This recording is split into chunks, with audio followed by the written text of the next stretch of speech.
Hey champions and superstars, my name is Eugene Chang from Freedom Profits, and welcome to today's presentation on what you ought to know about Amazon Demand Side Platform, or also known as DSP.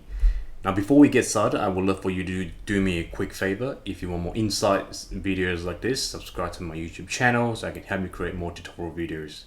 Now I'll be adding a whole bunch of values for you throughout this video, so get ready to take notes. And if you miss anything else, just like usual, you can always come back to this presentation. Now, let's not waste any time and get started. So, most of you sellers are probably familiar with Amazon sponsored products or sponsored brands ads, but have you heard of Amazon Demand Side Platform or DSP? Maybe you have, maybe you haven't, but that's why you're watching this video right now.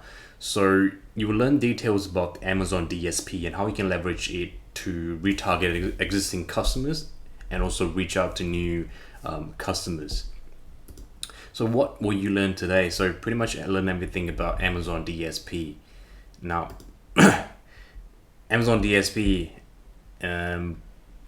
what is this Amazon DSP? I'm talking about. So pretty much it enables advertisers to buy, display, and also video ads, and also efficiently reach Amazon shoppers on Amazon sites across the web, on also mobile apps as well. And another factor that makes DSP unique is that you have access to ad reports that includes Amazon specific measurement capabilities. So looking at this chart right here. So Amazon rebranded all the advertising features into one new name, which is Amazon Advertising, back in September 2018. Now, Amazon Advertising Platform, or also known as AAP, Amazon Media Group (AMG), and also Amazon Marketing Services (AMS), are now simply called Amazon Advertising. So the main difference between sponsored ads and display ads is that one of them focuses on pay-per-click or PPC, while the other is sold on a CPM, cost per thousand impressions, basis, and prices can vary, depending on the form and also the placements as well. So CPC, cost per click, which includes sponsored products, sponsored brands, and also right-hand display ads. And CPM, cost per thousand impressions, it's for Amazon managed services and also enterprise self-service, which I'll explain in details later. So what is this Amazon DSP again? These display ads use different remarketing or retargeting strategies to retarget customers, especially the ones who visited Amazon pages recently but didn't make any purchases. So they retarget customers again so that they will make a purchase. So, and also second one is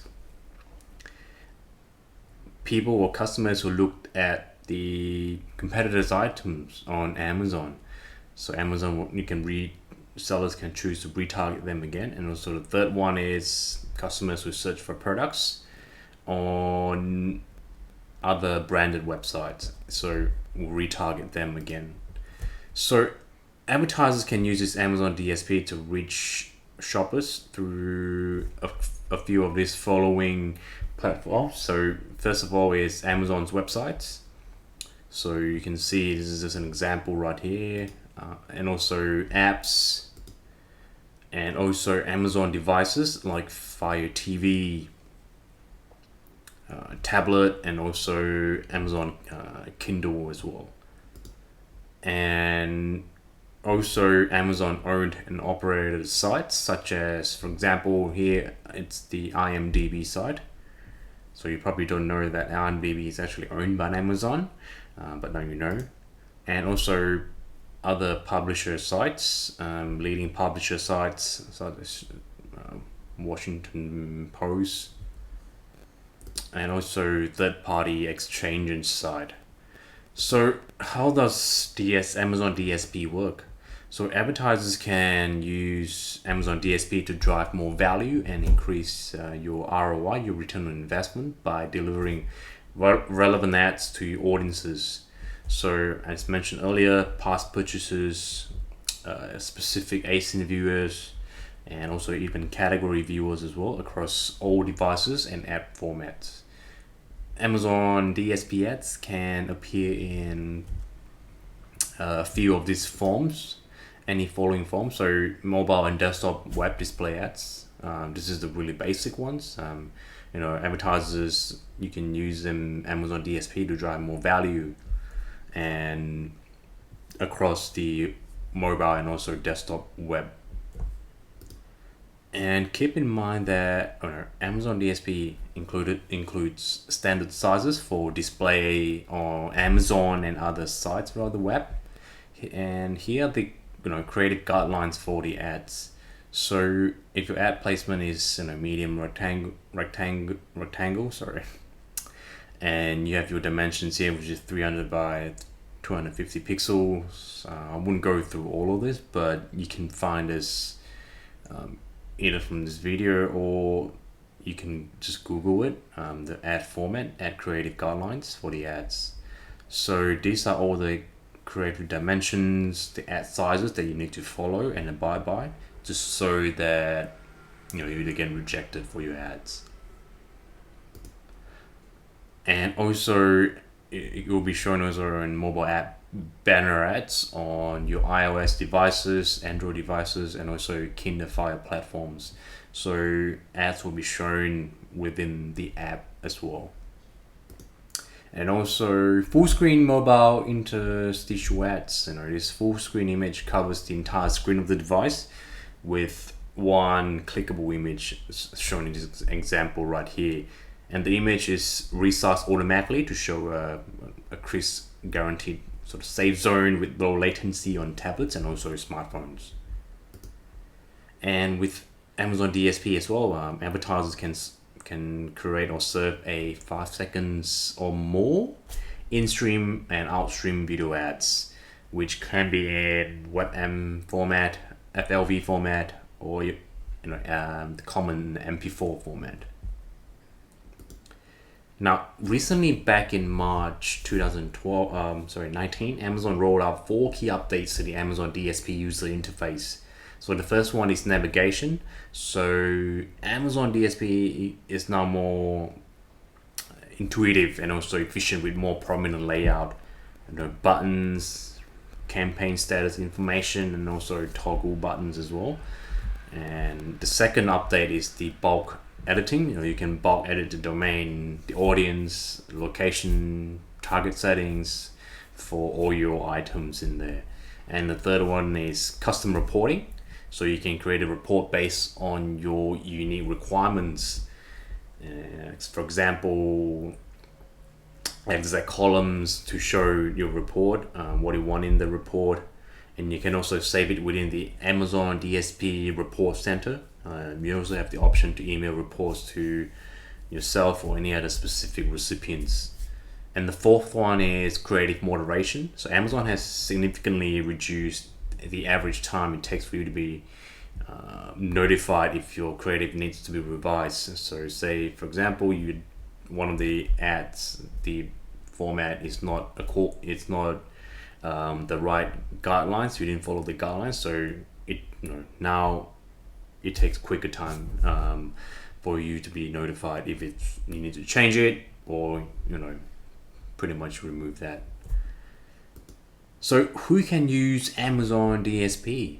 So Amazon DSP is available to both sellers, so vendors, and also third-party sellers who sells products on Amazon, and also to those who do not sell on Amazon as well. So Amazon is best suited for advertisers who want to program analytically, buy display and also video ads at a large scale. So yeah, you have the option to do that, buy everything, display ads and video ads, and a larger scale, so that you can get more traffic on Amazon sites. So there are two management options available for sellers right here. So the first one is Amazon managed service. So this managed service option typically requires a minimum spend of 35,000, but you have access to white glove service and also guidance as well to any of you with limited programmatic experience. Amazon will guide you throughout this, and that's why you pay 35K for this. And the second one is enterprise self-service, also known as ESS. So self-service advertisers are, you have full control of all your campaigns, and there's no management fees right here. And retargeting options. Sellers have four retargeting options with Amazon DSP. So the first one is pixel-based. So retargeting option focuses on shoppers who visit your brand's website. The second one is product remarketing. This option allows you to retarget shoppers who view your promoted items but didn't convert, so you remarket them with the product again. So the third one is brand halo remarketing, and this allows you to retarget shoppers who viewed other products from your brand as well. And the fourth one, the last one, is similar product remarketing, and this option allows you to retarget shoppers that are browsing similar products to yours. So yeah, that's everything else on Amazon DSP. And a couple of final thoughts here. Campaigns on Amazon DSP can be managed only by Amazon or agencies who are certified on its platforms. So therefore, managing both platforms consistently will help you accomplish the best results.